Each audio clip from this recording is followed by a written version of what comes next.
Dr. Waisi.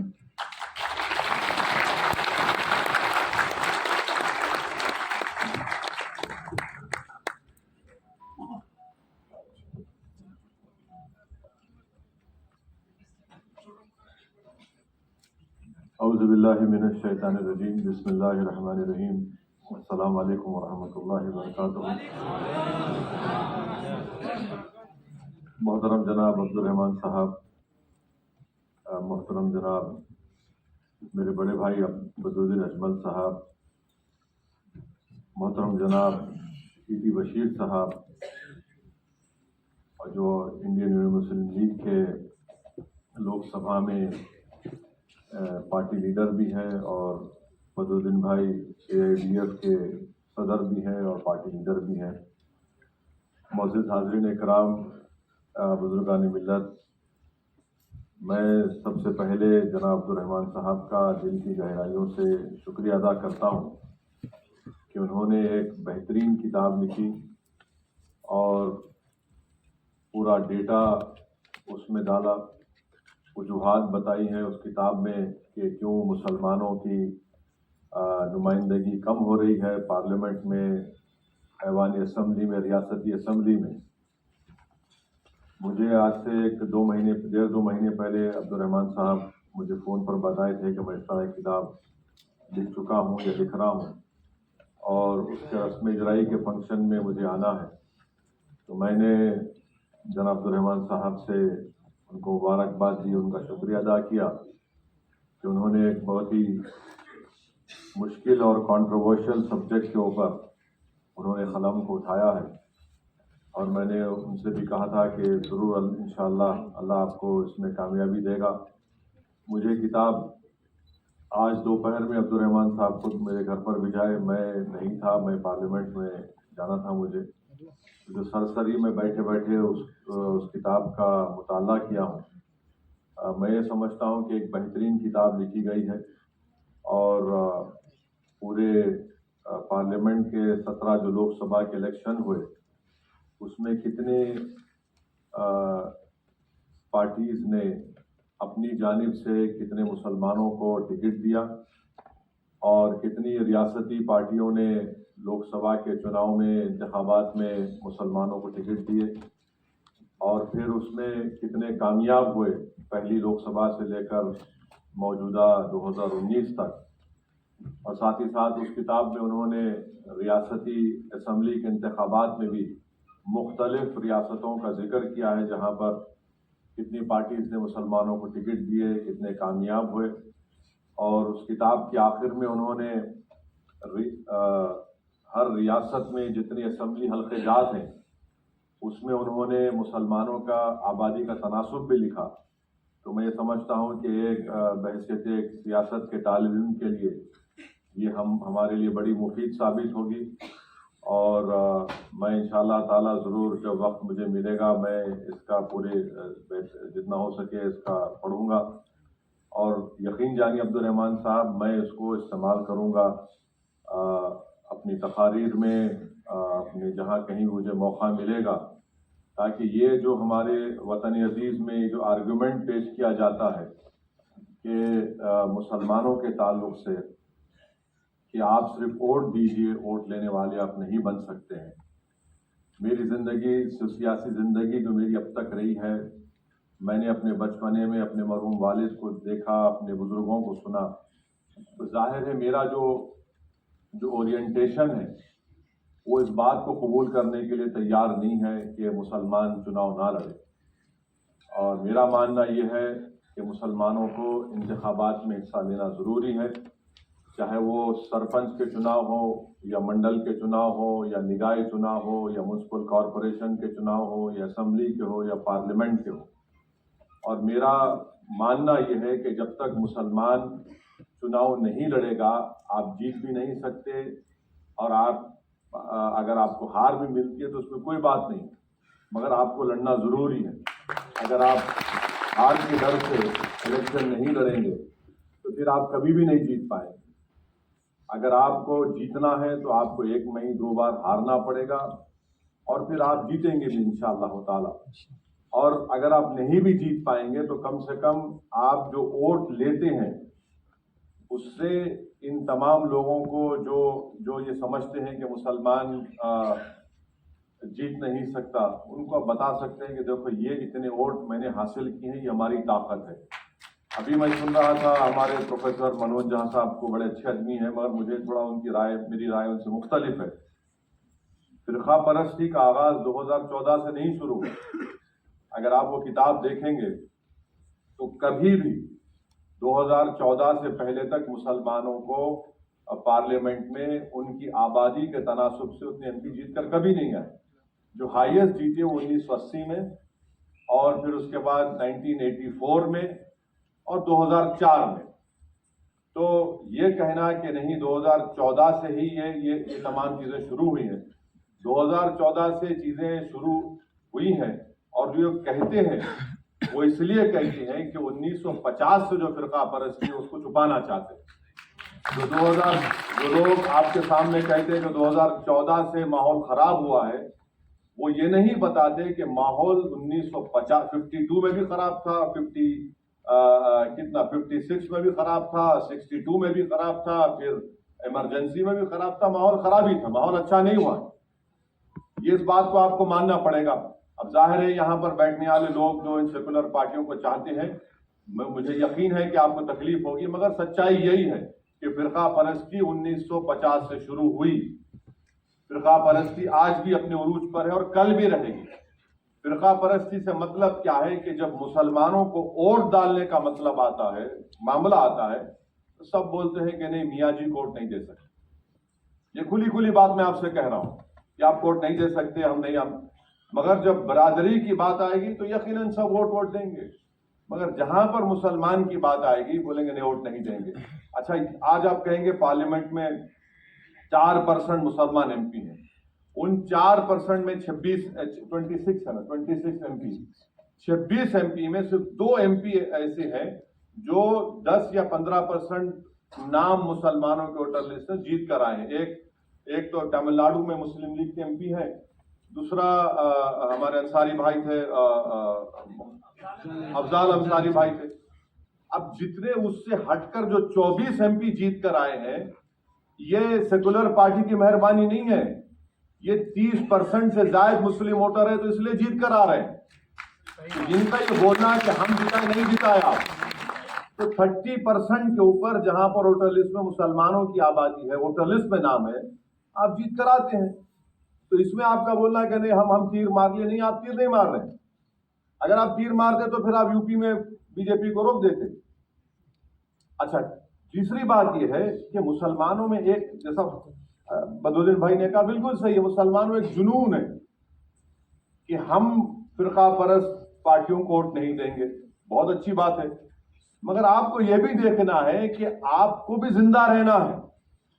मैंने जो सियासत सीखी अपने वालिद के पैरों के पास बैठकर सीखी, अपने बुजुर्गों से सीखी, हम बदरुद्दीन भाई से भी सीखते हैं। बदरुद्दीन भाई 2 in 1 है, ये आलिम दीन भी है और सियासतदान भी है। तो जहां पर बदरुद्दीन भाई का काम मुश्किल में पड़ जाता वो दुआ लेके फूंक देते हैं, जो मैं नहीं कर सकता, मेरे पास नहीं है। मगर आप देखिए कि ये आलिम दीन है और एक प्रैक्टिकल आलिम दीन है।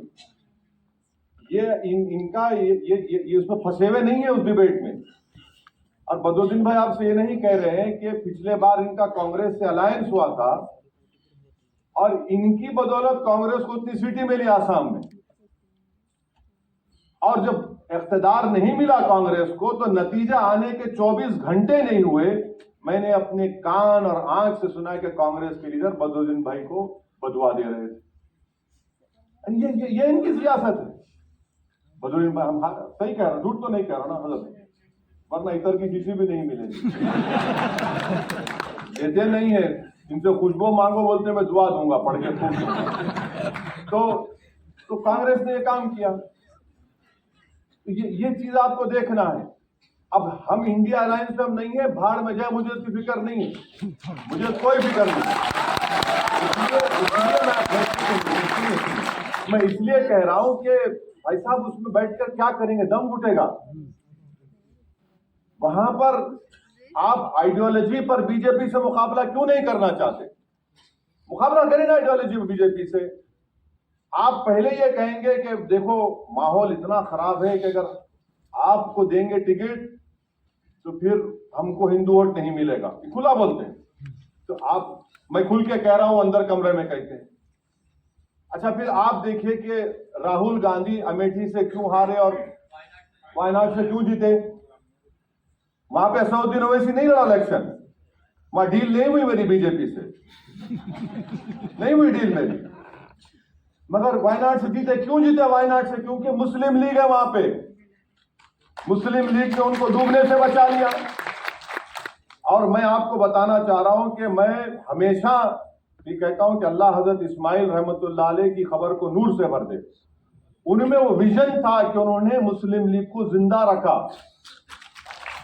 वो काम उसके बाद तंगल फैमिली ने उसको लेकर आगे बढ़े और बड़ी कामयाबी के साथ इंडियन मुस्लिम लीग केरल में काम करती है। और वहां पर अभी आपने बताया, पीटी मोहम्मद बशीर साहब ने एजुकेशन मिनिस्टर भी थे, कि किस तरीके से मुस्लिम लीग केरल में काम करती है और अपनी ताकत पर जीतती है, और उनकी ताकत के बगैर कांग्रेस इख्तिदार में नहीं आ सकती है। तो ये जो सियासत है इसको समझने की जरूरत है। मगर जो हिंदी बेल्ट की सियासत है वहां पर मुसलमानों को एक फैसला लेना पड़ेगा। आपने मैं पिछले उत्तर प्रदेश के चुनाव में बोला कि भाई ठीक है, आप, बहुत से लोग मुझे बोले कि हम फैसला कर लिए, हम आप वोट नहीं दे सकते। मैंने ठीक है, मैं लड़ूंगा। तो उन्होंने कहा कि नहीं, हम अब के बाद बीजेपी को रोक देंगे। मैंने उनसे कहा कि देखिए, एक बात समझिए कि आप रोकिए जरूर, मगर ये तो बताइए कि आप जीतेंगे कितने। आप अपनी आवाज तो बनाइए, 3-4 को जिताइए जो आपके लिए लड़ेंगे, आपकी आवाज बनेंगे। बोले नहीं, हम फैसला कर लिए कि अब के बार हम साइकिल को साथ देंगे। मैंने कहा मुबारक, आपका फैसला है, मैं थोड़ी बहुत मुझे तकलीफ होगी मगर आप कर लीजिए। मगर आप, मैंने को बताया कि आप कामयाब नहीं होने वाले। बोले आपको कैसे मालूम? मैं बता रहा हूं आपको कामयाब नहीं होंगे आप। मगर जुनून था, पूरे मसाजिद से ऐलान हो गया, सब मसाजिद से ऐलान हो गया। जुमे के खुतबे में इमाम साहब मिंबर रसूल पर खड़े होके, अच्छा फैसला लीजिए, शैतानियत को शिकस्त दीजिए, इंसाफ को कामयाब करिए, सब बोला गया। और माशाल्लाह से मुसलमान सुन लिया। मगर नतीजा क्या निकला? नतीजा ये निकला कि बीजेपी चुनाव जीती मगर आपके नुमाइंदे कामयाब नहीं हुए। तो ये आपको डिफरेंस महसूस करना है। मेरा जो पॉलिटिकल ओरिएंटेशन है, मैं उसकी बात कर रहा हूं। मेरा मानना यही है, और जब तक मैं जिंदा रहूंगा मानता रहूंगा, कि भारत की जमहूरियत, भारत का आइन उस वक्त मजबूत होगा जब मुसलमानों की एक सियासी आवाज होगी, मुसलमानों का एक पॉलिटिकल रिप्रेजेंटेशन होगा। और जो लोग बार बार हम ये मुझे और बदरुद्दीन भाई को कहते हैं कि नहीं आपके लड़ने से बीजेपी जीती, मैं आपको बता रहा हूं कि आसाम में जब बोडो से झगड़ा शुरू हुआ, उस वक्त 40-50 हजार लोग बेघर हो गए थे लोअर आसाम में। और गुर्बत तो आप देखे ही नहीं होंगे दिल्ली में बैठने वाले, जो मैंने आसाम में देखे 5 लाख के करीब। हम 10 दिन वहां पर थे, रमजान का महीना था। जो खिदमत बदरुद्दीन भाई और उनके इदारे ने की, मरकज ने, गैर मामूली थी। अब आप बताइए कहां थे? कोई भी नहीं थे। तो ये जब तक आपके पास आपके वोट से कामयाब शुदा एमएलए, एमपी, काउंसलर, सरपंच नहीं होंगे, आपके मसाइल नहीं हल हो सकते हैं। मिसाल आपके सामने है, बदरुद्दीन भाई ने कहा कि 2 साल में उनकी इदारे की तरफ से 600 लड़के नीट कामयाब है, लड़के लड़कियां हैं। तो कांग्रेस क्यों नहीं करती? कांग्रेस को करना चाहिए ना। तो बोलेंगे ना हम सत्ता में आके करेंगे। जब सत्ता में आ जाएंगे तो बोलेंगे आपके लिए नहीं कर सकते, सबके लिए करना है। करिए, सबके लिए करिए। मुस्लिम लीग है, मुस्लिम लीग का एक स्ट्रक्चर है, पार्टी का बेहतरीन स्ट्रक्चर है, मैं खुद जाके देखा हूं। आज हमारे पार्लियामेंट में 75 साल का डिबेट थी, पार्लियामेंट की सियासी सफर की। तो मैंने अपनी तकरीर में शुरुआत में कहा कि मैं आज इस यहाँ पर ऐवान में खड़े होकर सलाम करता हूं मौलाना हिफ्जुर रहमान को, मैं सलाम करता हूं बनात वाला साहब को और सुलेमान सेठ साहब को। ये मेरी बदकिस्मती रही कि मैं हिफ्जुर रहमान साहब को नहीं देखा, मगर मैंने अपनी आंखों से बनात वाला साहब को, सुलेमान सेठ साहब को देखा। मैंने इनके साथ सफर किया, बनात वाला साहब के साथ। मैं उत्तर प्रदेश गया तो सबसे पहले बनात वाला साहब के साथ गया, 1996 में गया था मैं। और मैंने बनात वाला साहब को रोते हुए देखा वो रामपुर में। मैं बनात वाला साहब को मुरादाबाद में रोते हुए देखा और वो मुझसे कह रहे थे कि ये देखो, ये मुरादाबाद का वो ईदगाह है जहां पर 1986 में अगस्त के महीने में ईद उल फितर के दिन 600 मुसलमानों को गोली मार दी गई थी। यहां पर सरकार कांग्रेस की थी, ये बात नहीं करेंगे, मगर आप वोट उनकी देंगे, सेकुलर जिंदा रखना है। देखिए एक बात सुनिए, अगर आप मौलाना बैठे, हदीस शरीफ को मैं बयान नहीं करूंगा, मगर रसूलुल्लाह सल्लल्लाहु अलैहि वसल्लम ने फरमाया कि मोमिन वो है जो एक बिल से 2 बार नहीं डसा जाता। आपको तो 2500 मरतबा डस दिए लोग, मगर आपके दिलो दिमाग में एक चीज बैठी हुई है कि नहीं, हमको इनको ही वोट देना है, ये डिलीवर करेंगे। डिलीवर नहीं कर सकते। देखिए अगर कोई चुनाव हो भी जाता है और सरकार बदल भी जाती है, नफरत कैसे खत्म होगी बताइए आप? नफरत तो उसी वक्त खत्म होगी जब आपका कोई लड़ने वाला होगा, जो आपकी बात करने वाला होगा। मैं बदरुद्दीन भाई, हमारे ईटी मोहम्मद बशीर साहब माइनॉरिटीज के जितने स्कीम्स है उसके बारे में बात करते हैं, बोलते हैं, पुकारते हैं। अभी बदरुद्दीन में बता रहे थे, पार्लियामेंट में बोले तो कोई बीजेपी वाला इनको बोल दिया पाकिस्तान चले जाओ, कुछ बोला आपको तो बदरुद्दीन भाई बोले गेट आउट, उसको कुछ बोल दिया बदरुद्दीन भाई। तो नहीं, देखिए आपको ये बात समझना है कि अगर आप सिर्फ यही समझेंगे कि हम वोट डालने वाले बनेंगे, मुबारक, आपका इख्तियार है, मैं उस पर कोई इख्तलाफ नहीं कर सकता हूं। मगर याद रखिए 40 साल के बाद जब आपकी ये नस्ल, जिसको जनरेशन जी कहते हैं, वो आपसे पूछेगी आपने क्या करके दे दिया हमारे को, जब आप क्या जवाब देंगे? आप सोचिए उस बात को। आपका मकसद ये नहीं कि वोट डालना, आप सोच तो लीजिए क्या करना है, आप क्या करना चाहेंगे। आप लीडर बनाइए ना, लीडर क्यों नहीं बनते आप? जब आप हर पार्टी के लीडर को, उसके समाज को लीडर बनाते, आप क्यों लीडर क्यों नहीं बनना चाहते? नहीं, हम डरते नहीं, कुछ हो, अरे कुछ नहीं होगा। अब क्या होना बाकी है? अब जेल में आप हमारे लड़के सड़ रहे हैं 3-3, 4-4 साल से। लड़ाई अगर कोई लड़ रहा है मोदी से, तो मुसलमान लड़ रहा है इस जमहूरियत को बचाने के लिए। घर अगर किसी का टूट रहा है तो इंडिया अलायंस लोगों का घर नहीं टूट रहा है। किसी को मॉब लिंचिंग की जा रही है तो किसी सेकुलर नेता के बेटे की मॉब लिंचिंग नहीं की जा रही। किसी की बेटी को तालीम से अगर रोका जा रहा है तो इनकी बेटियों को नहीं, मेरी बेटी को रोका जा रहा है। अगर किसी को ट्रेन में गोली मारी जा रही है नाम पूछकर, तो इनको नहीं मारा जा रहा, मुझे मारा जा रहा है। ये इस मुल्क की तल हकीकत है। अगर आप यही समझ रहेंगे कि मुशायरे में बैठते जाके वो सेकुलरिज्म के बारे में शायर बोला, दिल बड़ा खुश हो जाता भाई साहब, मगर रियलिटी क्या है? रियलिटी कुछ और है। रियलिटी आपको पुकार कर कह रही है कि तुम नेता बनो, लड़ो, अपने हुकूक के लिए बात करो, मगर हम डरते हैं कि अगर हम वोट डाल देंगे तो वो जीत जाएंगे। आप वोट दे दे के थक जाएंगे, वो जीतते रहेंगे। आप मेरी बात समझो, मेरी बात को। आप यकीनन बीजेपी को हराना है, मगर आप अच्छा, सियासत में पॉलिटिकल बार्गेनिंग होती है। पॉलिटिकल बार्गेनिंग आप क्या कर रहे हैं मुसलमान?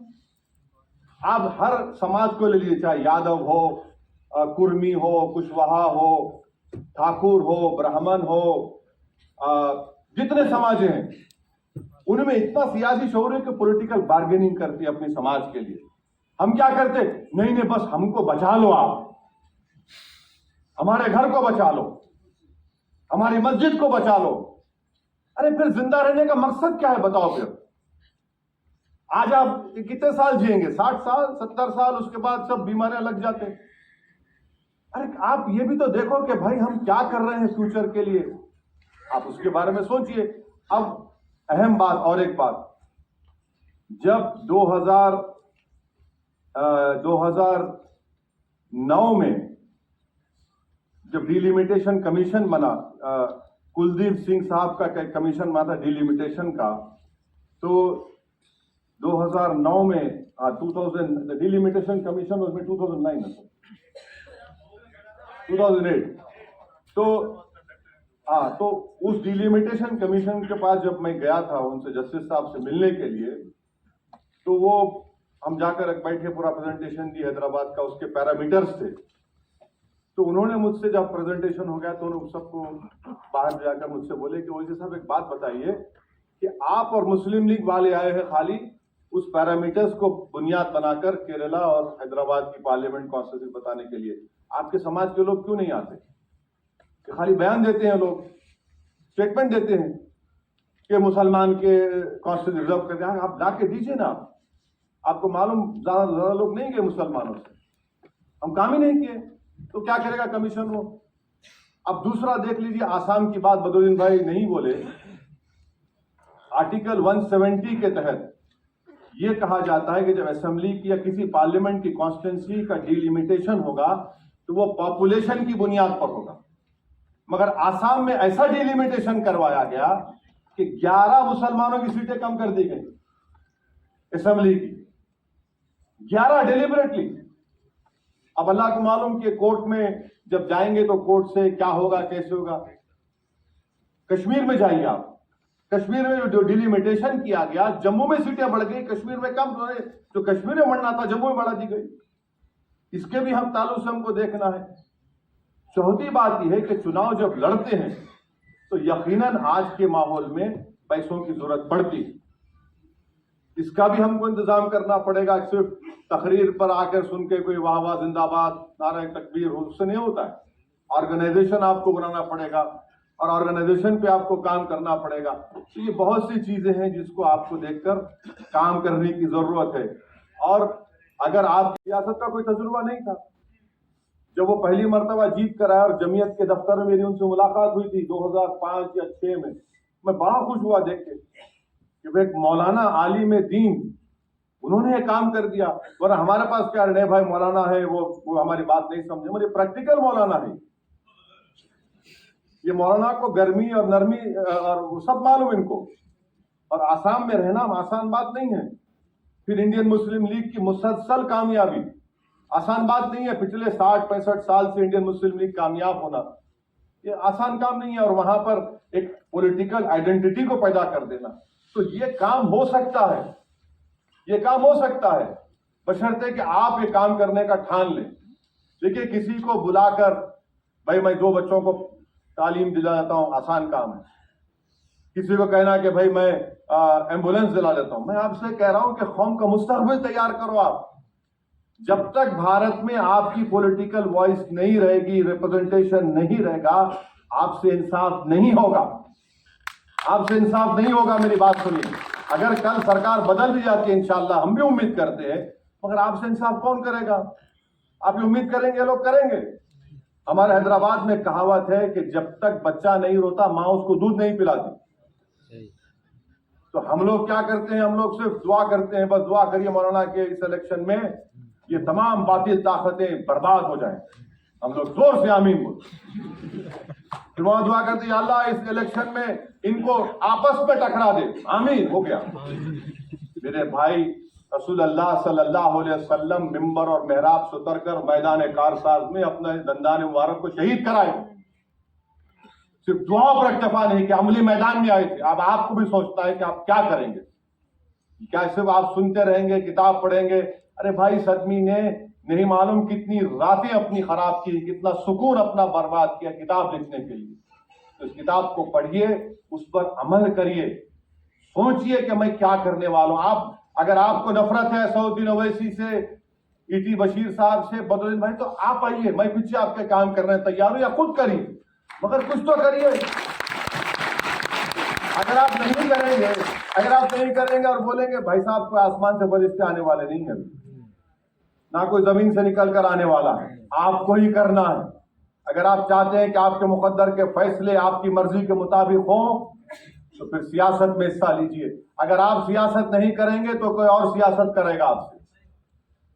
सियासत में हिस्सा लीजिए, लड़िए इलेक्शन, डरिए मत।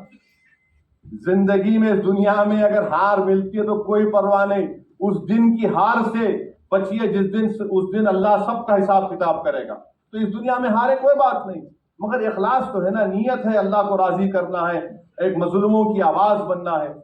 अच्छा, कोई बोलेगा नहीं मुसलमानों के एमपी हैं पार्लियामेंट में, मेरे भाई सिवाय बदरुद्दीन भाई के ईटी मोहम्मद बशीर साहब हैं, आपके एक और साथी हैं, मैं हूं, इम्तियाज साहब हैं, हम लोग ही चार पुकारते हैं दीवाने।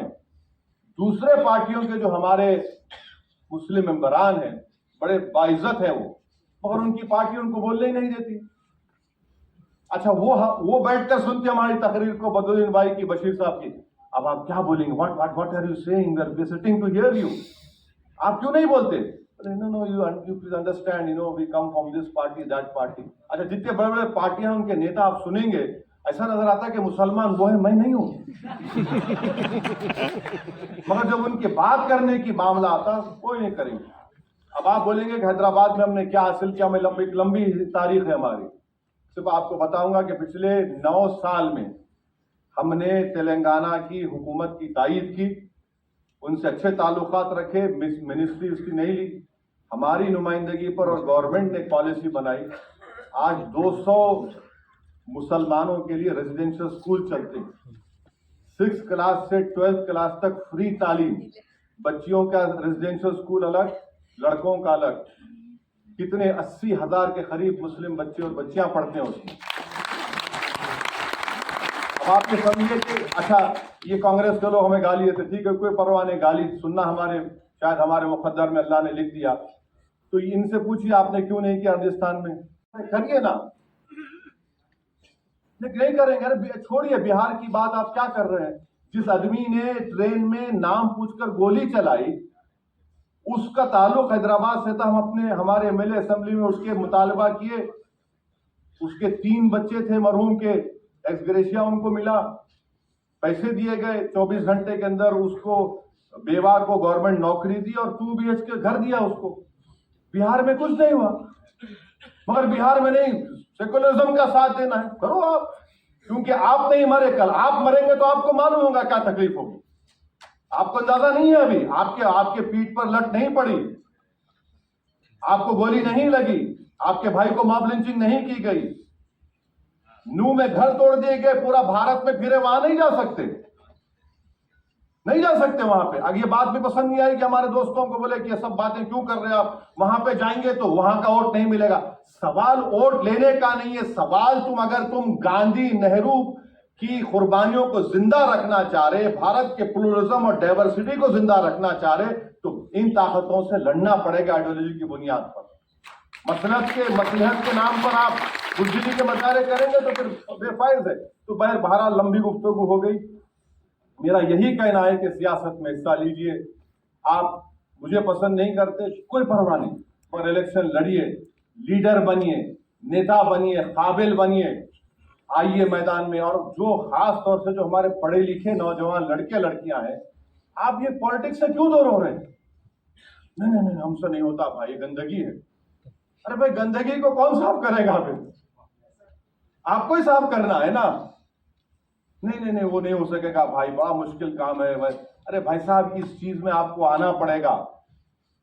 जैसा अंग्रेजी कहावत है, you must take the bull by its horns, आपको करना जरूरी है। आइए और यकीनन अपने इन चीजों को महसूस करिए। आज आप वोट नहीं लेंगे।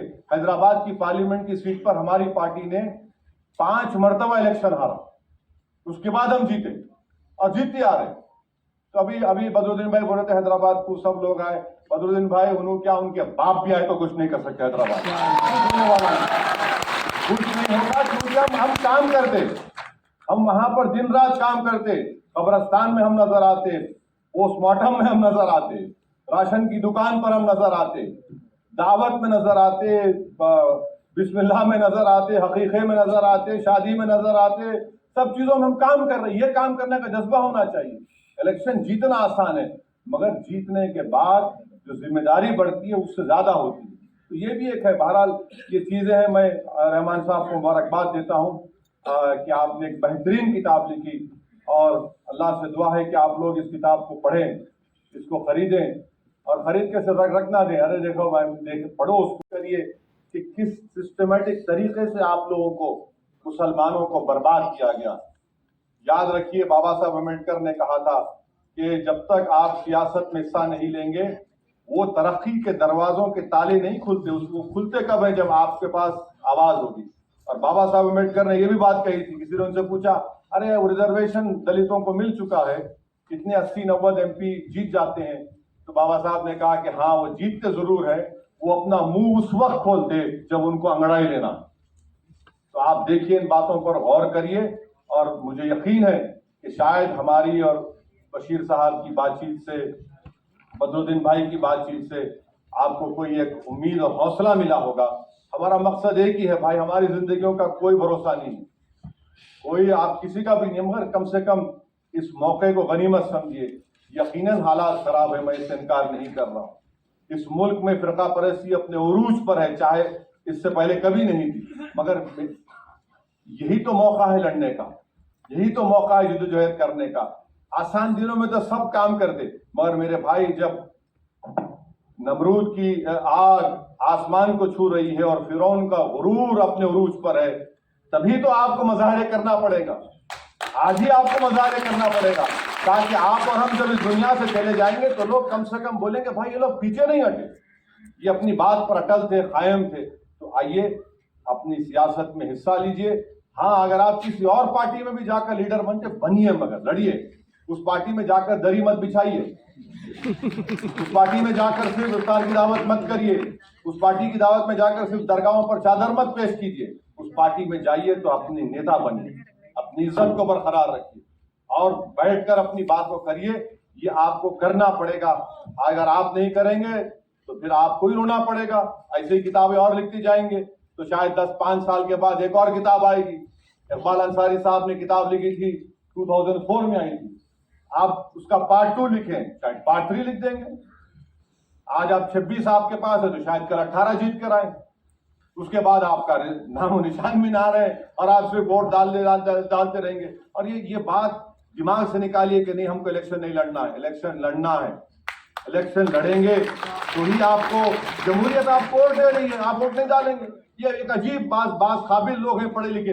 No no no no, we must not contest elections, we must first work for social acceptance. अरे भाई, सोशल एक्सेप्टेंस 75 साल में नहीं हुआ तो क्या और 50 साल में होगा?